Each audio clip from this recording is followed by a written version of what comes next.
Selamat datang kembali di kanal analisis film paling mendalam.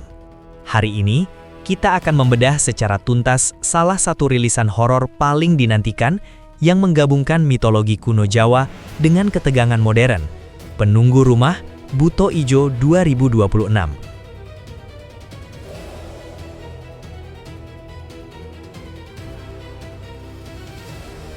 Ini bukan sekedar film hantu biasa, melainkan studi kasus tentang bagaimana trauma masa lalu dapat memanggil entitas kuno yang haus akan pembalasan. Bersiaplah, karena kita akan mengungkap setiap lapisan alur cerita, dari ketenangan yang hancur hingga rahasia kelam yang tersembunyi di balik dinding rumah angker. Mangsa sang calon santapannya. Kalau emang benar-benar takut.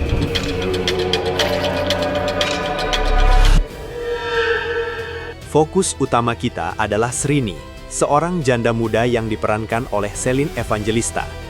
Srini hidup dalam dinamika yang rentan, seorang ibu tunggal yang berusaha keras memberikan kedamaian bagi putra sematawayangnya. Secara naratif, pemilihan karakter janda muda ini sangat strategis.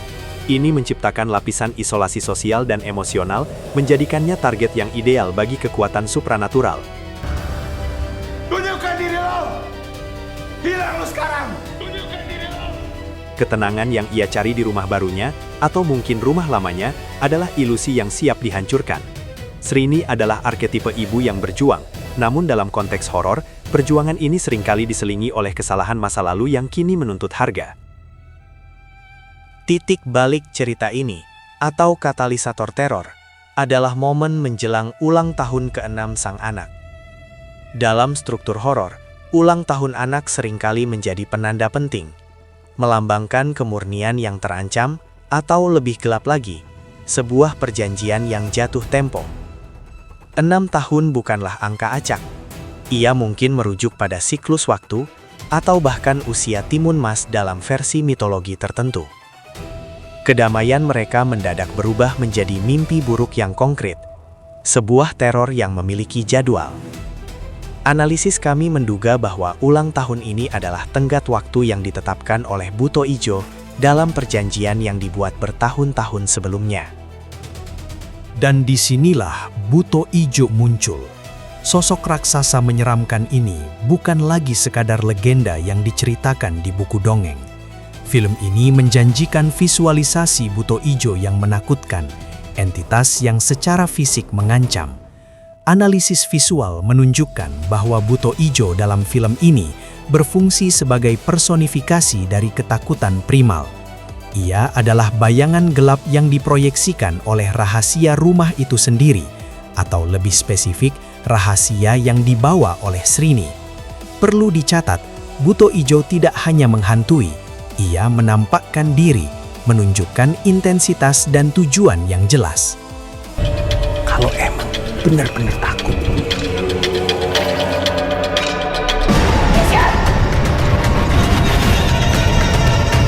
Dalam keputusasaan yang ekstrim, Srini melakukan langkah yang paling logis sekaligus paling beresiko.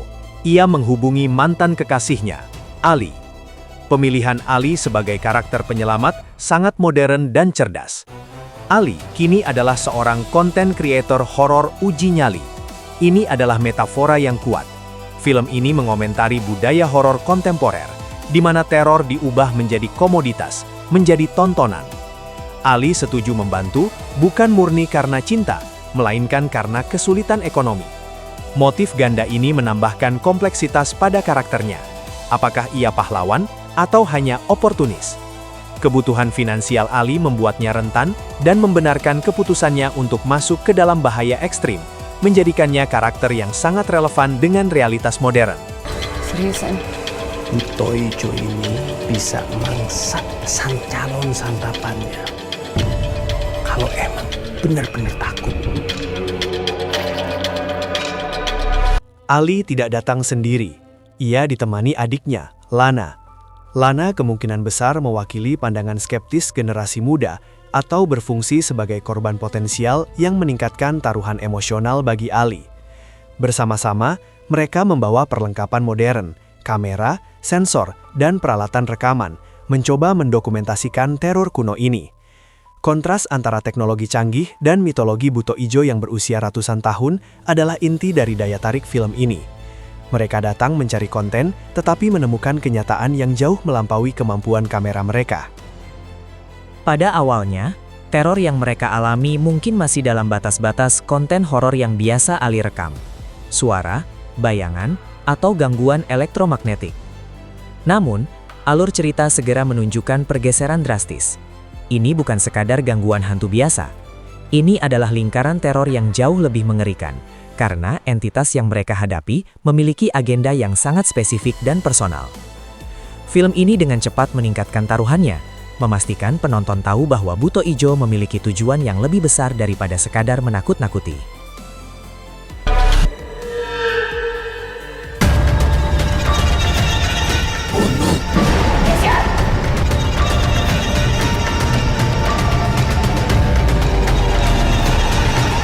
Momen kunci yang mengubah dinamika film adalah ketika buto ijo berhenti menjadi bayangan dan menampakkan diri secara nyata di hadapan Ali. Ini adalah titik tanpa kembali. Jika sebelumnya Ali adalah seorang pemburu hantu yang mencari konten, kini ia adalah korban yang berhadapan langsung dengan ancaman fisik. Manifestasi nyata ini mengonfirmasi bahwa buto ijo adalah entitas yang kuat, mungkin terikat oleh sumpah atau perjanjian darah, bukan sekedar sisa-sisa energi.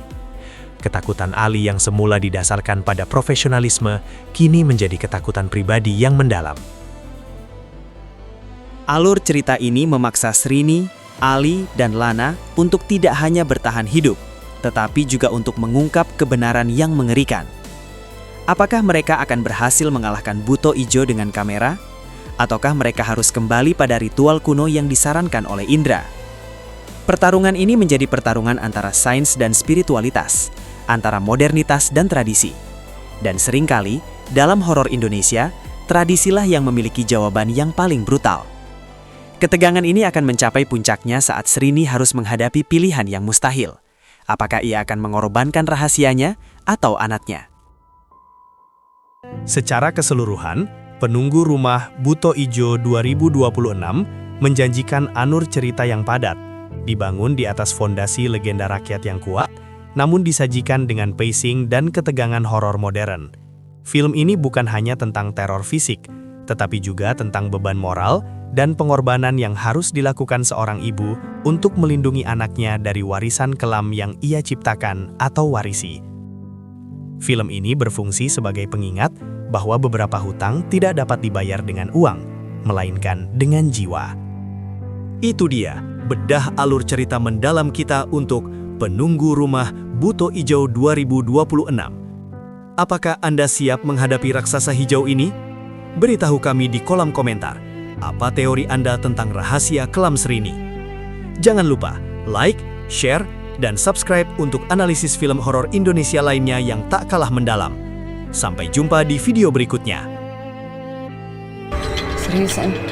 Buto ijo ini bisa mangsak calon santapannya. Kalau emang benar-benar takut.